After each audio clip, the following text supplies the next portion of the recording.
honesty is the best policy. And why is that?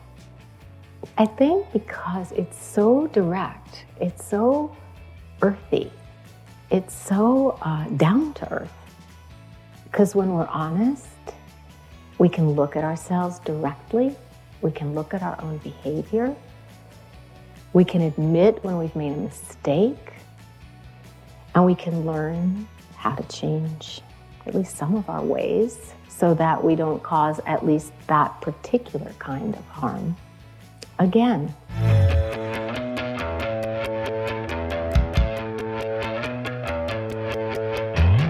Welcome to the Be Here Now Guest Podcast. This series features a collection of teachings and conversations centered around mindfulness, spiritual growth, and living a life in balance. Each week, our diverse network of guest teachers and hosts offer up wisdom and practices from a different spiritual path and perspective. If you'd like to support the podcast, please visit BeHereNowNetwork.com/donate.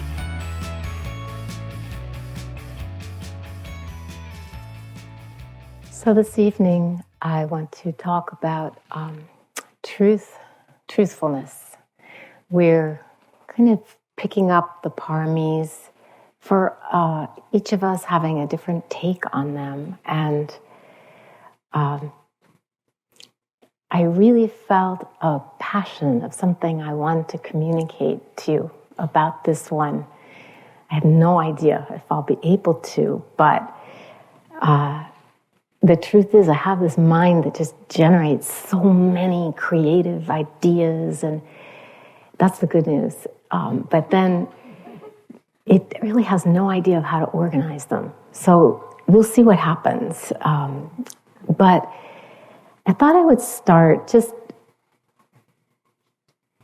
with a reference to one of the areas that is actually the hardest for us to tell the truth in, and we're kind of protected from it here now in retreat. But I found this New Yorker cartoon, and it shows a little kid, a child, sitting on a really big chair, legs kind of dangling, and the chair is in front of an even bigger desk with a really big adult behind the desk. And behind the adult, it says, Internal Revenue Service. And the child is saying, 5% of my income is from lemonade, and the rest is from charity. And I thought, this is an area where it's often challenging to tell the truth about what's really happening. And a couple of days ago, Gil and I were having a conversation, and I was getting pretty excited about a favorite topic, which is the responsibility of teachers to, I mean, it sounds like a no-brainer, but to try to embody the teachings as best we can in our own lives. And Gil asked a really interesting question. He said, yeah, but, how do you measure wisdom? And the implication being that, wisdom is something pretty hard to quantify. And of course, we were talking about other people's wisdom. Our own was never in doubt.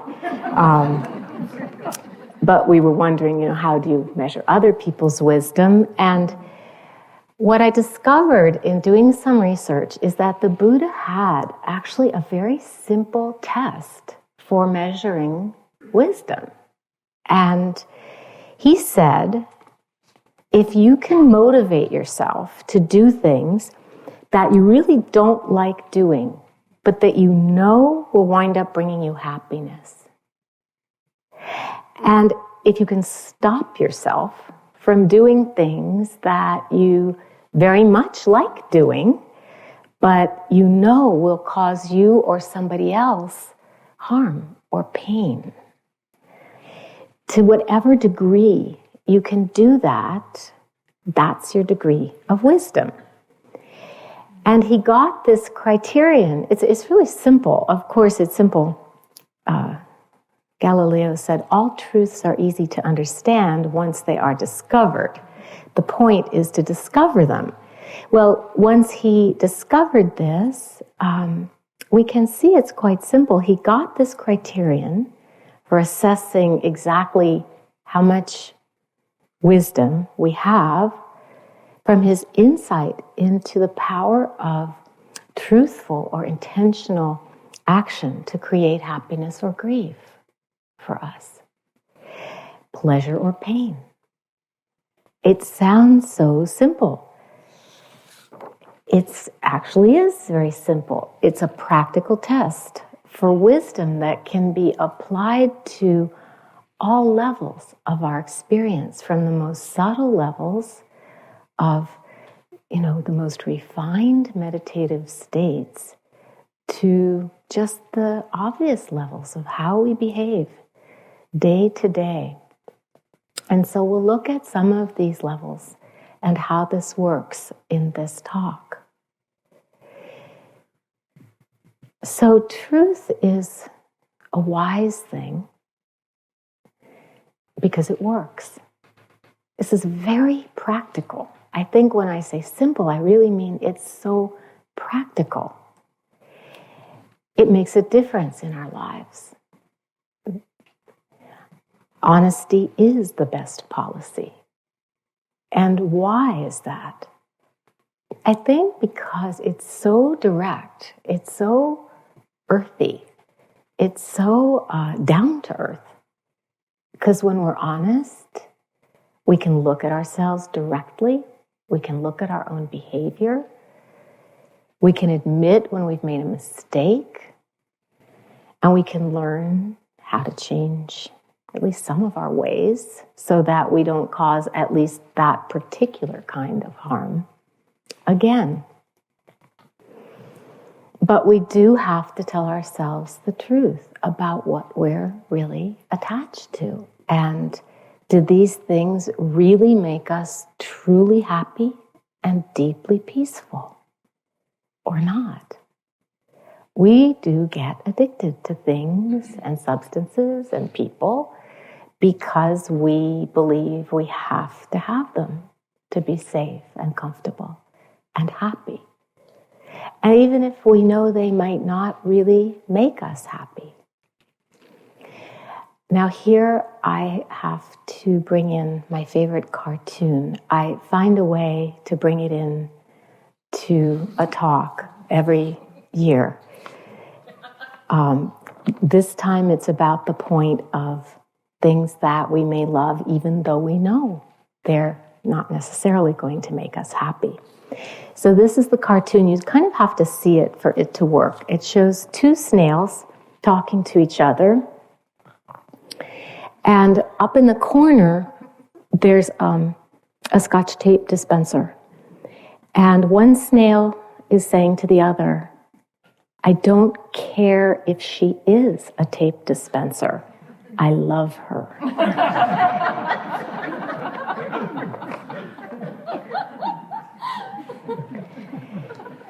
We have all, I have, fallen deeply in love with tape dispensers. We maybe even knew, right, that it was a tape dispenser, but so curvy, so cute.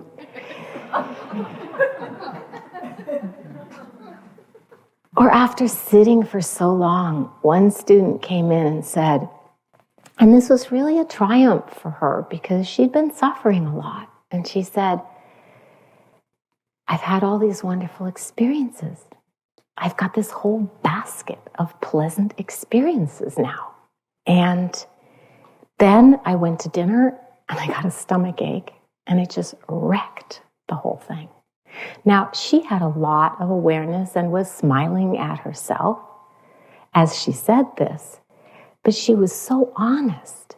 I need to hang on to my pleasant experiences. I'm afraid to suffer. I'm afraid to let them go. The proximate cause for this kind of honesty is feeling safe enough to tell the truth to ourselves, to tell the truth to our teachers, And this also means safe enough to face the loss of the imagined stability and security that we think we have. The Dharma is our safety. It really does give us that mirror that Gil was talking about last night, that path to show us how to learn about ourselves and to really imagine the possibility of learning new skills and new ways of being. And it gives us a sense of, it's very uplifting, of creativity, of imagination, of possibility, that you could have the courage, that we can have the courage, that we could have the bravery, that we could actually try out new ways of being with experience. Okay, one more cartoon. It's, I don't have the picture, but there's a nice looking man and he's driving a car and he's speaking to the passenger next to him, who is a really scary looking guy. He's got a mustache and he's got a swastika tattooed on his forehead. And he's saying, you know, prison has really changed you, Mom.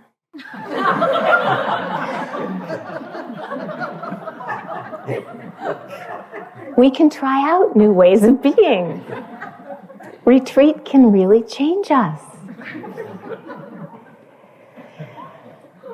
My understanding of the Buddha's early teachings on emptiness is that they're just so practical.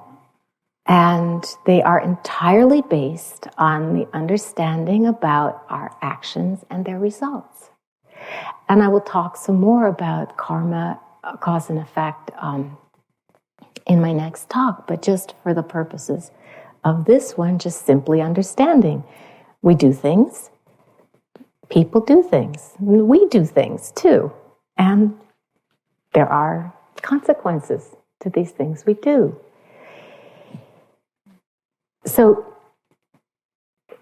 we have to have the courage to be really honest about our motivations, about what's behind the actions that we do, and also to be really honest about the actual results, the beneficial ones and the not so beneficial ones. And this kind of willingness or courage is called sila, integrity, wholeness, the willingness to open to both sides of what's true. Our honorable intentions and our less than honorable intentions. Sasaki Roshi used to talk about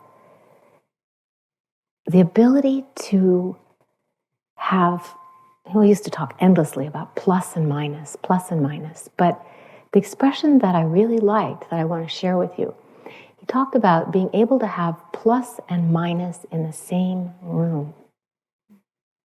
What do you think he meant by that? Plus and minus in the same room.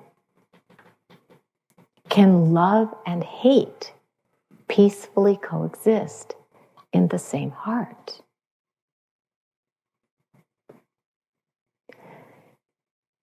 If you have, any of you, a family member, a parent, a child, a partner, you know that love and hate can peacefully, well, they may not peacefully coexist, but they definitely coexist.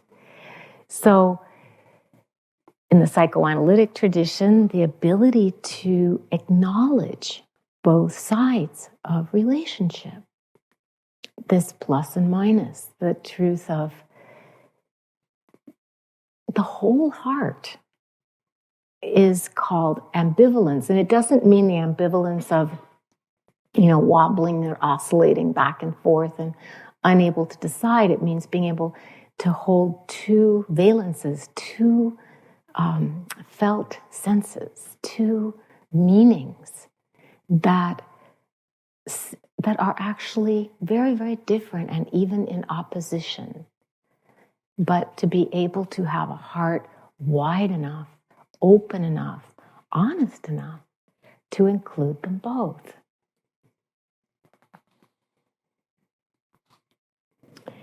So let's get back to the Buddha's test for a moment about truth and wisdom and see how it applies from the most obvious common sense action level to the subtlest levels of what we do in our minds, in our sitting, in our mind activities.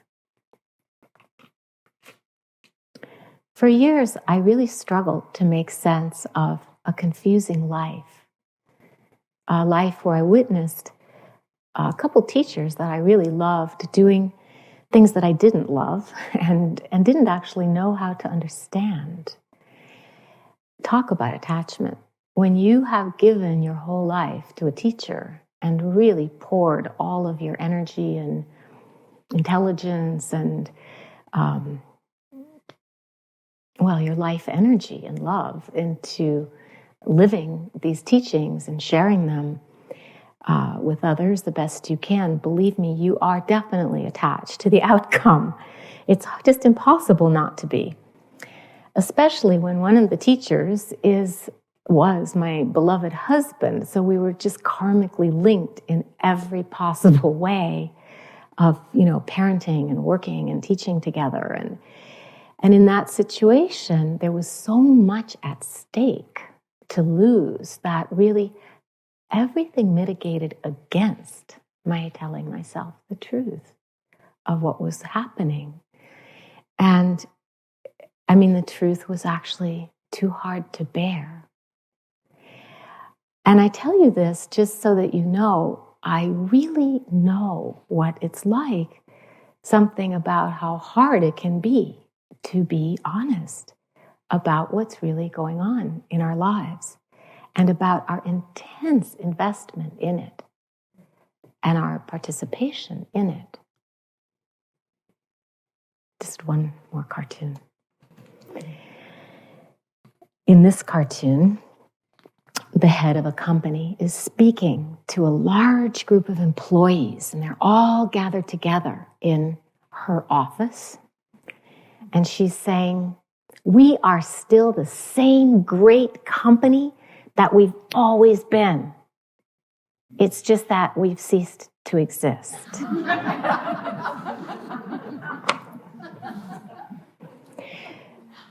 From Adrienne Rich. In lying to others, we end up lying to ourselves. We deny the importance of an event or a person and thus deprive ourselves of a part of our lives.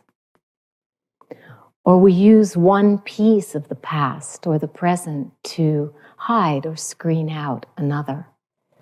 Thus, we lose faith, we lose trust in even our own lives. An honorable human relationship, that is one in which two people have the right to use the word love, it's a process, delicate, violent, often terrifying for both persons involved. A process of refining the truths they can tell each other. And then she goes on, it's important to do this because it breaks down human self-delusion and isolation. It's important to do this because in so doing, we do justice to our own complexity. That is, to the fact that plus and minus are in the same room. It's important to do this because we can count on so few people to go that hard way with us. And here, because we have the blessing of Sangha, we actually can count on, look around, so many people to go that hard way with us. It's like a kind of festival or celebration of our sometimes lonely daily practice to come here together like this. What helped me start to tell myself and others the truth was actually realizing that I was breaking the precepts. I was lying to protect somebody. I was lying to protect myself, too.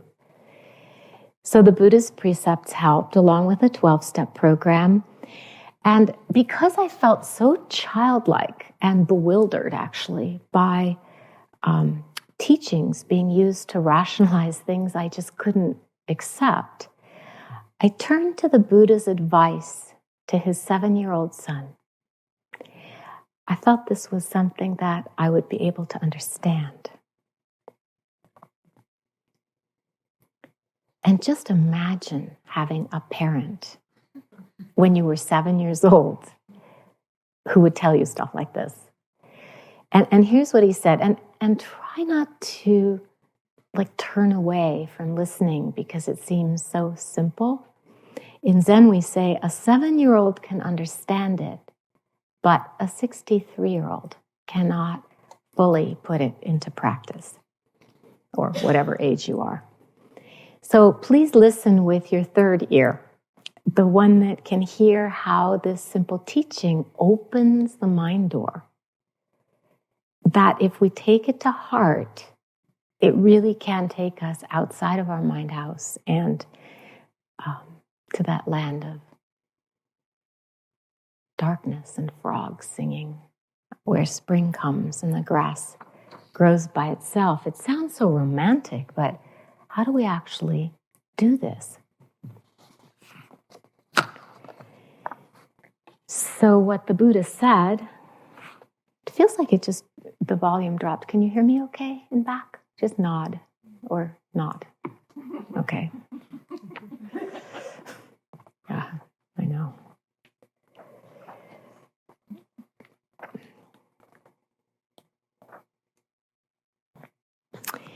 So he told Rahula to use his thoughts, his words, and his actions as a mirror.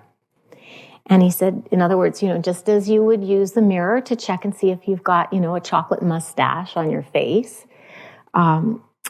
you can use your actions as a way of learning whether there's a chocolate mustache on your mind. My granddaughter Allie is 7 years old, and she's just learned that actually, you get a chocolate mustache, and she's big enough to not want to go around with that on her face anymore. She didn't used to notice. And the Buddha was also teaching Rahula, you can do the same thing. Just look inside your heart. And before you act, here's how you do it. Because that impure in your mind, that's kind of abstract for a 7-year-old. But he said, okay, here's how you do it. Before you do something, try to anticipate what will happen when you do it, what the results will be. Before you kick your brother, try to anticipate what will happen. He will cry, he will tell mommy, you will get in trouble. And then if you see that what you're going to do, is going to hurt somebody else or yourself, don't follow through with that. See if you can stop yourself. Learn how to stop yourself. If you couldn't, if you really don't see anything wrong with it, it's okay. Go ahead and do it. If while you're doing it, you discover, oops, even though I didn't think it was going to cause harm, it did. Well, then stop. Otherwise, go for it. You can continue. Then he said, afterwards, if you see that in spite of your best intentions, some long-term harm did happen, something you didn't anticipate, wasn't obvious right away, but it became clear this wasn't a good idea because of what happened, then you're supposed to consult with somebody else, somebody you trust, and just get some perspective on what you've done and how not to do it again.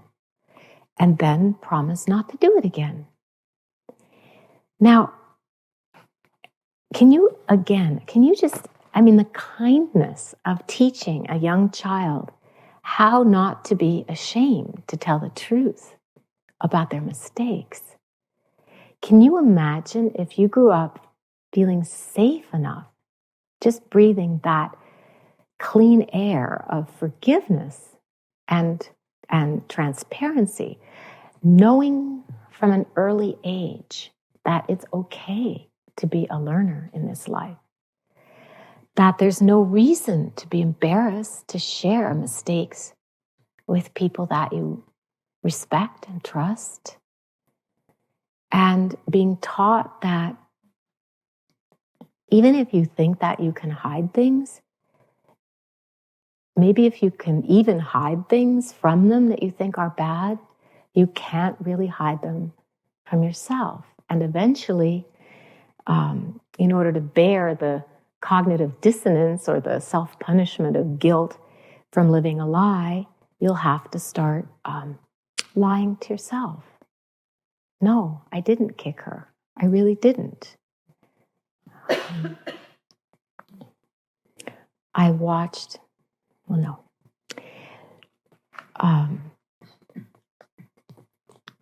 and this kind of training in honesty is what's called the Visuddhimagga, the path of purification. Now, purification in Buddhist terms is almost kind of a technical word. It really means it's not about a self that we purify. It's about experiencing something so purely, so completely, that there's nothing left over. There's nothing we have to add on or subtract from the experience. So we say that in forgiveness practice, we often draw the distinction between the person who did the act and the action itself, so that we can have some compassion for the person, even if we can't forgive the behavior. But what if we just take it a step further and realize this really isn't about the purification of the self? What if we go back a couple nights to Adrian's beautiful talk about the skandhas and realize who is there to forgive in these rivers of form and feeling and perception, and which skandha did it, actually? Form says, not me, I didn't do it. Feeling says, nope, not me. Perception says, no, I didn't do it either. So, okay, will the real skandha stand up? It just doesn't happen. The guilty skandha does not turn itself in. So instead of being the judge and looking for someone to blame, we can focus on deconstructing these streams, these selves, simply by seeing how they arise and pass away, born and die, resurrect, reborn, and fall away again.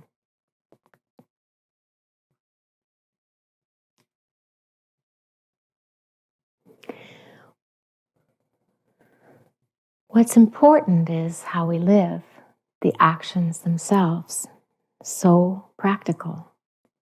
And our judgments or remorses or regrets can teach us actually to learn, oh yeah, that was a mistake. When you're about to do something, one question you can ask yourself is, how long will I think about this after I do it?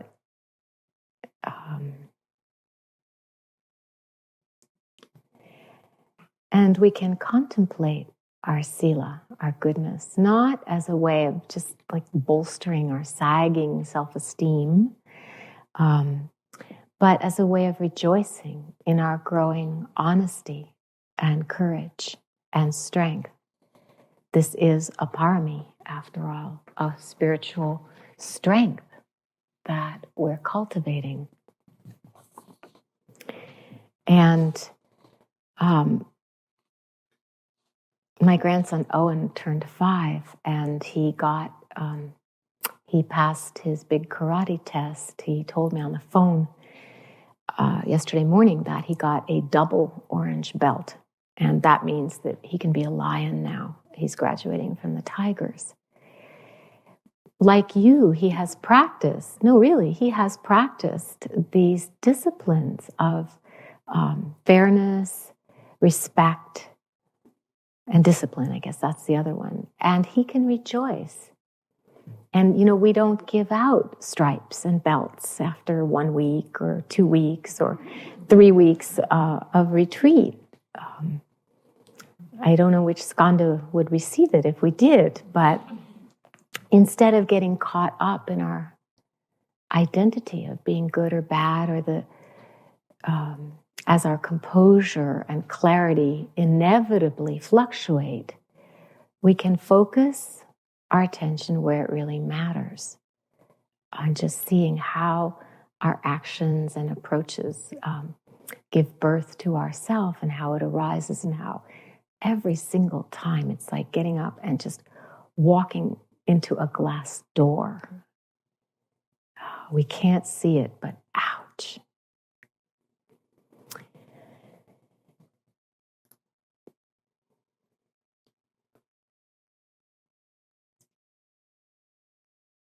So with mindfulness, with honesty about our intentions, our addictions to self, and about honesty about our impact on ourselves and others, it's really huge. And it requires huge courage, because usually this is exactly where we hide out, where we do the activity of disappearing, and we die of embarrassment or shame innerly. And this is the awesome part. This is really what I want to communicate to you, that it's so liberating.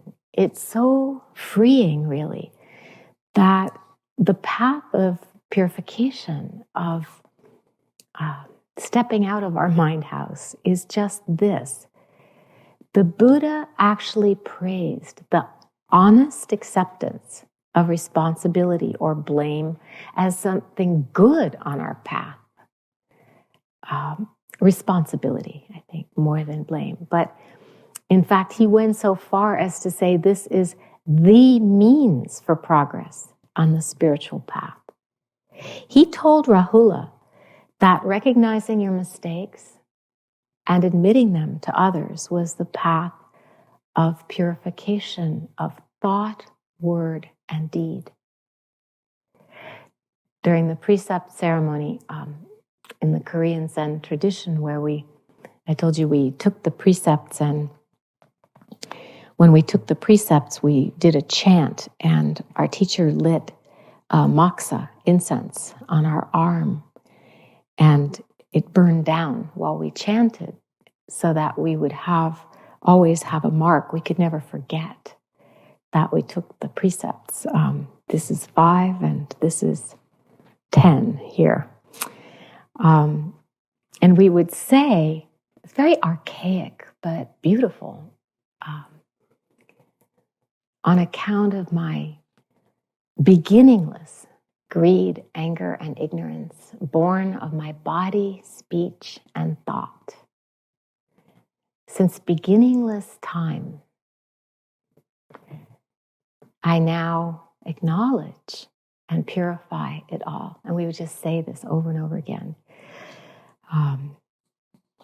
All the evil karma ever committed by me since of old, since beginningless time. And there was something about just that sense of the endlessness, that bodhisattva vow, greed, hatred, and ignorance, attraction, aversion, indifference rise endlessly. I vow to release them. The many beings, I vow to free them.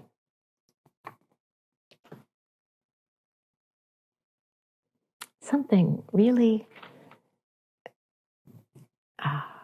just very simple and amazing, that truthfulness is the prerequisite for wisdom. They say that happiness is in the texts, happiness is the proximate cause for concentration, but I think safety is the proximate cause for being able to relax and feel our composure. And it's certainly a prerequisite for truthfulness. He also said that the highest principle was this precept against lying for all the reasons that we've been talking about. And that question, what are you keeping outside of awareness? It's very hard to know, of course, by definition, right? What are you not paying attention to? What are you keeping outside of awareness? It's so important because whatever we keep outside of our practice actually gains power. It gets strengthened. So when we make a parami of fessing up to these uncomfortable truths, the truth as a whole can flow in. And we really do have the power to affect our experience of pleasure or pain. From the Dhammapada. People who recognize their own mistakes and change their ways, quote, illumine the world like the moon when freed from a cloud. And this brings compassion too, because the more clearly we can see, the more we want to avoid harming, to let go of clinging, stress, even the most subtle tension in the heart. And the more we free our hearts, the more we can be of benefit to beings. There was a Zen master called Bankei, and after he passed away, a blind man who was one of his students said this. I love this story. He lived near Bankei's temple, and he told a friend, since I'm blind, I can't watch a person's face. So I must judge her character by the sound of her voice. Ordinarily, when I hear somebody congratulate another upon their happiness or success, I also hear a secret tone of envy. When condolence is expressed for the misfortune of another, I hear a little trace of pleasure or satisfaction, as if the one condoling was actually glad there was something left to gain in their world. In all my experience, however, Bankei's voice was always sincere. Whenever he expressed happiness, I heard nothing but happiness. And whenever he expressed sorrow, sorrow was all I heard.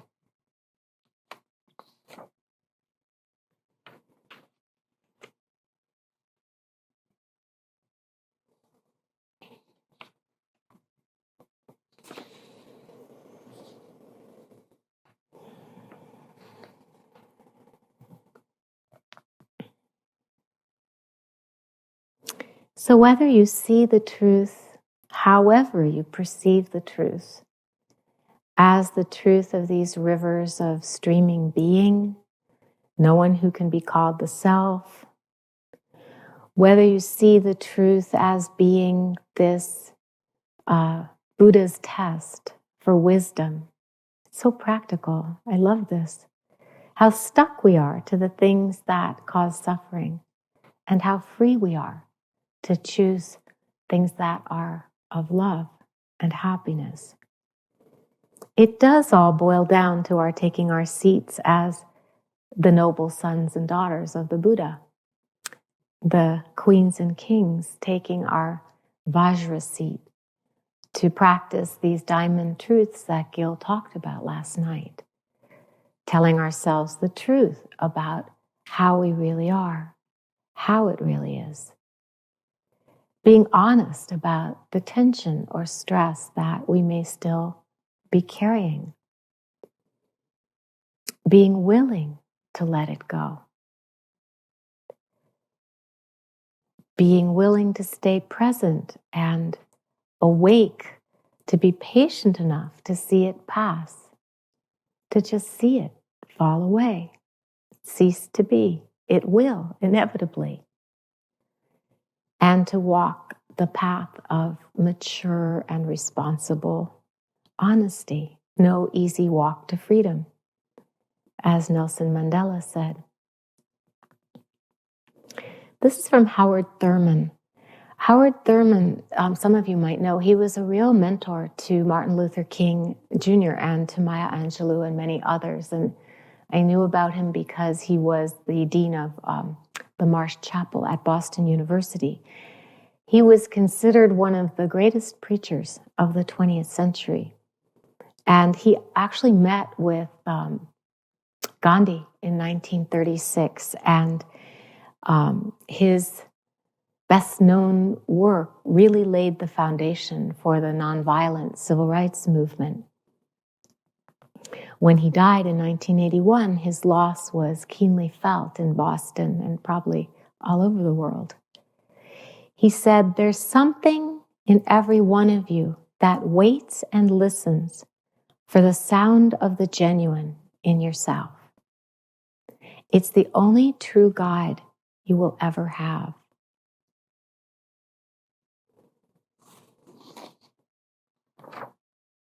And I love this phrase, the sound of the genuine. It's the only true guide you will ever have.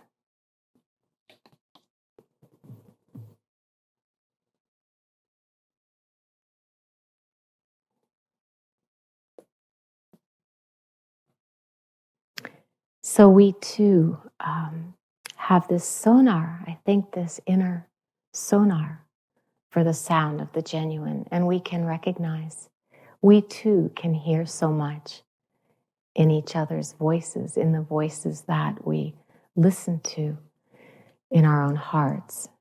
And all that we've done here together, what we deeply know now is how to drop beneath these waves of doubt and outgrown beliefs about our own exile from the highest spiritual truths, from the sound of the genuine, and maybe celebrate this newfound sense of having a right to your truth, to your knowing, and to the trust and faith and confidence in that.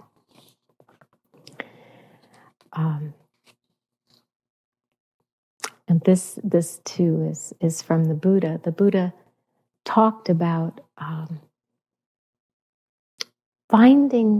preserving the truth, discovering the truth out of direct experience, and how to really know and trust what you know.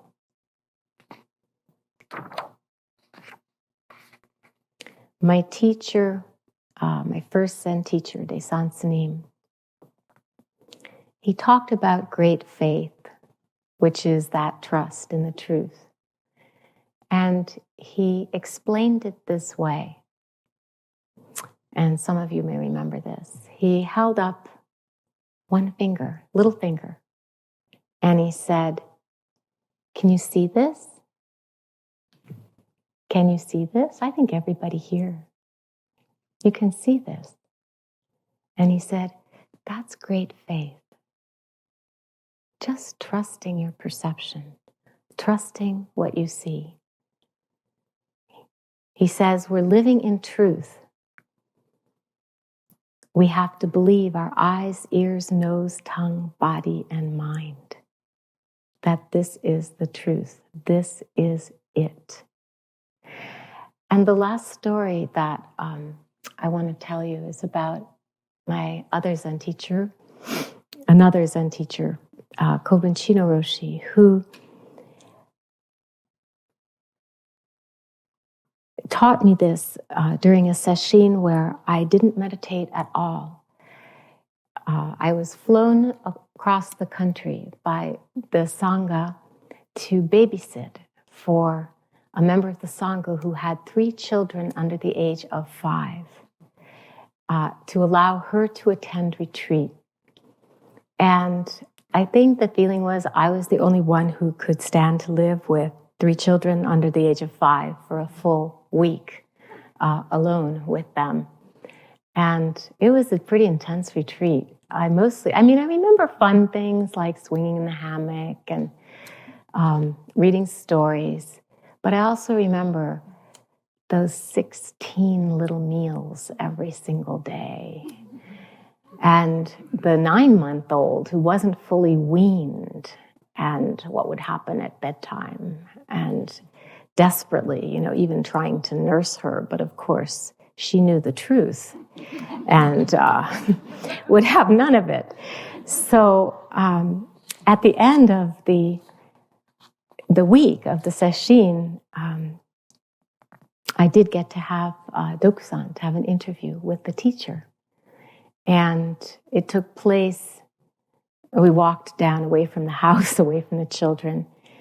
And I think the mom was back by then. And we sat by a dried river stream bed and talked about my practice and what was going on in my life. And he listened.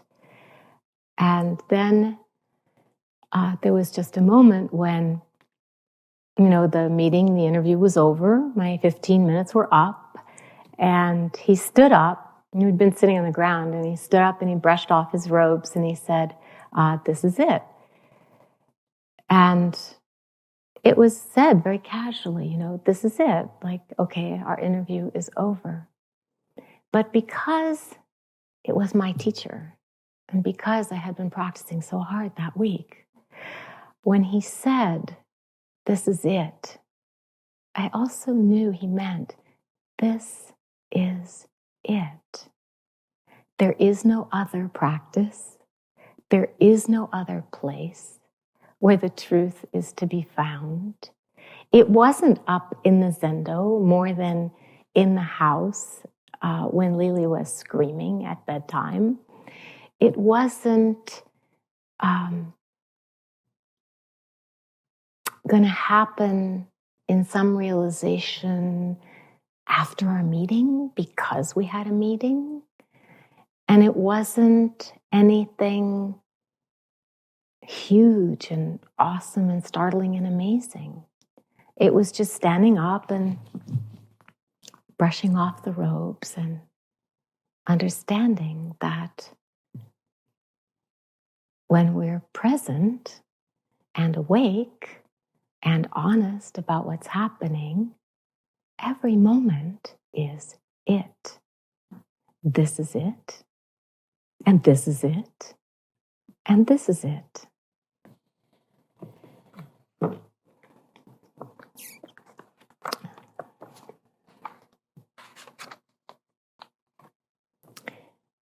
The Buddha asked us to be a light to ourselves, to really hear in our own hearts the sound of the genuine. This is from Vimala Thakkar. She says, if we cannot be a light unto ourselves in the beginning of our practice, then there's no chance that our practice will result in being a light unto ourselves at the end. We have to be a light unto ourselves, and sometimes brush aside the lights of other people, however dazzling, bright, and brilliant they may be. Ours may be a tiny, dim little thing, but we live by it. So let's just sit for a minute.